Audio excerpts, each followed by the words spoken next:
எதிர்பார்க்கல. என்ன எதிர்பார்க்கல.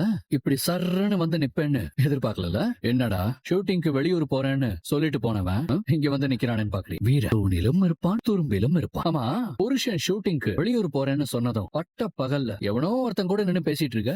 உள்ள நின்னு எவன் கூடவோ கொஞ்சி கொலாவி பேசிட்டு இருந்தியே, யார் அவன்? அவன் தான் அந்த 1 மணி நேரத்துக்கு 1,00,000 ரூபாய் கொடுத்த இந்த பாட்டியா? ஏய் சும்மா நிறுத்துடி. அப்படியே படிதாண்டா பத்தினி வேஷம் எல்லாம் போடுவியே. இத பாரு, அவன் யாருன்னே எனக்கு தெரியாது. தேவையில்லாம கண்டவன் கூட என்ன சேர்த்து வச்சு பேசுனேன், அப்புறம் நல்லா இருக்காது சொல்லிட்டேன். ஓ சரி சரி சரி சரி. இல்ல நான் தெரியாம தான் கேக்குறேன். தெரியாதவன் கூட உனக்கு என்னடி வேலை? நான் எவன் கிட்டயோ பேசுறேன், சிரிக்கிறேன். அத கேக்குறதுக்கு நீ யாரு? அதான் நீ கேட்ட பணத்தை கொடுத்துட்டல. அதனால இன்னும் கொஞ்ச நாளைக்கு சொன்ன மாதிரி தொந்தரவு பண்ணாதான். மீதி பணத்தையும் கூடிய சீக்கிரமே ரெடி பண்ணி உன்கிட்ட கொண்டு வந்து கொடுத்துறேன். இப்ப மரியாதையா எங்க இருந்து போயிடு.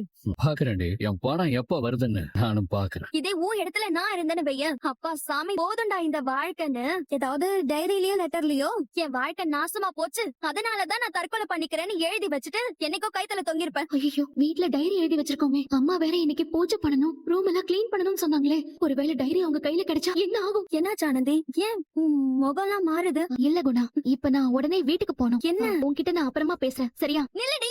இல்ல குணா, நான் போய் ஆகணும். அதெல்லாம் அப்புறம்